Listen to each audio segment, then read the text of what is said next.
I'd like to make a quick little video about strumming patterns. I have a lot of students that ask about that, and my initial response is always, well, you just kind of listen to the song and see how the rhythm kind of feels, and you strum downs and ups and whatever in the rhythm of the song. So my like a personal example for me of learning a rhythm of something is the intro for YYZ by Rush. So it's in like a weird time and blah blah blah, and I had learned the song many years ago when I was first starting to learn how to play, and then at some point after that learned that I was playing in some weird time signature, and I didn't even know I was doing it. I was just doing the rhythm, and after the fact found out that it was in some weird time signature and whatnot. So that's like a perfect example of, you just listen to it a bunch, play along with, and you get the idea. So with strumming, same type of a thing. Okay, that's my initial sort of explanation. But then of course you have students that are like, okay, well that's great, but where do I even start? So this is what I like to explain. Okay, let's say that a song is in 4/4 time, so there's 4 beats per measure. Okay, and we have a chord. Okay, I'm just playing E major, so whatever. Okay, so if we strum for every single beat, we're playing quarter notes. Okay, so a strum pattern could be 1, 2, 3, 4, and just over and over. 1, 2, 3, 4, 2, changing chords.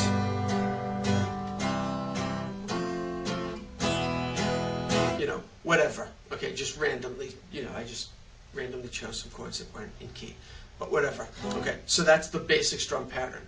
Okay, so those are all downs, 1, 2, 3, 4. Okay, you can also strum up, and they sound different. So we can strum up 1, 2,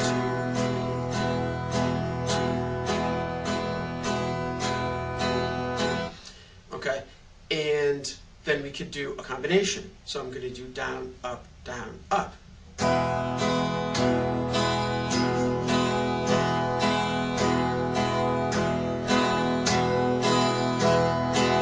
So hopefully you could hear how they do sound slightly different there. Okay, then of course you could opt on a beat to not strum anything. Okay, so we could do 1, 2, 3, 4, 1, 2, 3, 4, 1, 2, 3, 4. So for quarter notes, strumming or not strumming on every single beat gives us 3 different options. You could strum down, you could strum up, or you could strum not at all. So if my calculations are correct, that ends up giving us, I think, 24 different combinations of 4 beats. So like down, up, nothing, up would be one combination. So down, up, nothing, up, down, up, nothing, up, down, up, nothing, up is the strum pattern. Okay, so that gives you 24 of just quarter notes. Okay, then if we move to eighth notes, which would be 2 strums per beat, so 1 and 2 and 3 and 4 and. Now we have 8 options in a measure for beats, for strums, places to put strums or not put strums. Then we have the 3 down, up, or not at all. That then gives us beep boop boop 336, I think, different combinations, if I'm doing the formula right. It's like n to the r power or something like that. But at any rate, a whole lot of combinations. Okay, so that's a way that you can do eighth notes. Okay, then of course if you did like 16th notes, 1 E and a 2 E and a 3 E and a 4 E and a thousands of combinations. You could do triplets. 1, 2, 3, 1, 2. 1 da da 2 da da 3 da da 4 da da 1 da da 2 da da 3 da da 4 da da. Triplets, sextuplets, whatever, all these different.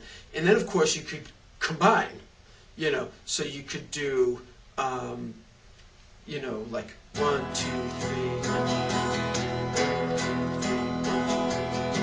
you know, whatever, all these different combinations. So hopefully this sort of starts to open up the idea of strum patterns. So basically, if you went through, let's say, the eighth note, 336, I think, different combinations. If you went through and mastered them all, then when you heard a song that had some sort of an eighth note strum pattern, you've already done it. You've already done it, you've already mastered it, bang, you hear it, you can instantly play it. That's sort of the bottom line, you know, but that's a whole lot of work. Basically, if you work out, you know, a handful of them, you start to get a good feel for it. Then when you hear a strum pattern, you can go, oh, okay, that sounds like down, up, rest, down, up, you know, whatever. So hopefully, you know, this helps people out with the strum patterns and stuff. And, you know, it's just a matter of just jumping in there and starting to work some out. So these simple patterns is a great way to start. You know, down, up, down, up, down, up, down, up, is a strum pattern. You know, it's very simple, but a lot of songs utilize that, so it's a strum pattern. So it's getting you used to doing it. Okay. So now the question is, you know, once you come up with a strum pattern, I mean, do you just play it once? You know, well, no, because it's not really a song, one measure. You know, so you come up with a strum pattern and you cycle through it just a bunch of times. You know, so let's say the strum pattern I come up with is